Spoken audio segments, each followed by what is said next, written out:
Candidate ডিক্লেৰেশ্যনৰ কাৰণে আৰু অলপ সময় ল'ব লগা হৈছে।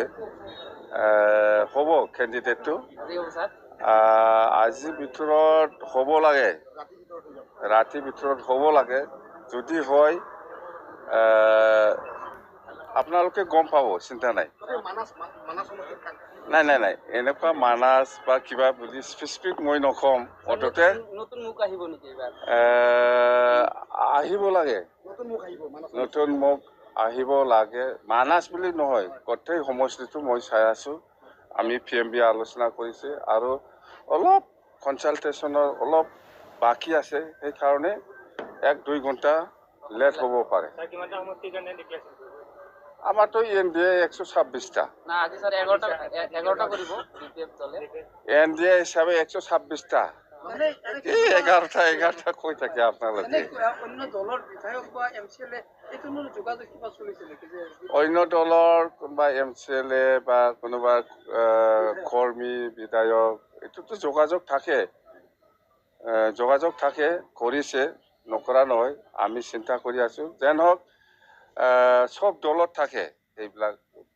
এজনে টিকেট নাপালে সেইফালে যোৱা, সেইফালে টিকেট নাপালে এইফালে আহা, এইটো দলত চলে, এইটো কমন। এইটো লৈ আমাৰ BPF দলে কিবা নষ্ট হ'ব সেইটো নহয়, বা কোনোবা দলে নষ্ট হ'ব সেইটো নহয়। মই কৈছোঁ আমাৰ BPF 15টা সমষ্টিত NDA হিচাপে দিছপুৰক পঠাব লাগে। ইয়াৰ কাৰণে আমি পুৰা যোজা চলাই আছে আৰু পুৰা ৰেডি। আমাৰ কমিটমেণ্ট 15টা সমষ্টি আমি দিছপুৰত দিম।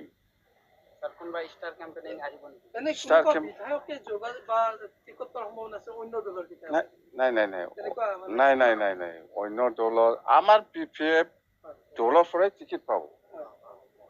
আমাৰ BPF দলৰ পৰাই টিকেট পাব। যোনে পাব দলৰ মানুহে পাব, বেলেগ দলৰ পৰা আহি নাপায়। নাই, আমাৰ বিৰাট ভাল চলি আছে, চাই থাকক। আমাৰ কেণ্ডিডেট ডিক্লেৰেশ্যনৰ পিছত আৰু আমি এছেম্বলি ৱাইজ দিছপুৰ চলো যাত্ৰা আমি আকৌ ৰিপিট কৰি আছোঁ। ষ্টাৰ কেম্পিং কোন আহিব নাহিব এতিয়ালৈকে আমি ঠিক কৰিব পৰা নাই। আমি আনিম। নিৰ্বাচন ষ্টেৰিং কমিটি এছেম্বলি ৱাইজত আমি বনাব দিছে। ইয়াত থাকিব NDA হিচাপে, যেনিবা BJP আছে, UPPL আছে বা আসাম গণ পৰিষদ আছে। যিহেতু আমি NDA টিম হিচাপে আছে, UPPLও থাকিব লাগে আমাৰ ইলেকশ্যন ষ্টেৰিং কমিটিত। AGPও নিশ্চয় থাকিব, BJPও নিশ্চয় থাকিব। আমি এছেম্বলি ৱাইজত ষ্টেৰিং কমিটি আমি বনাম। BTC ক্ষেত্ৰত UPPL লগত নাই। আমি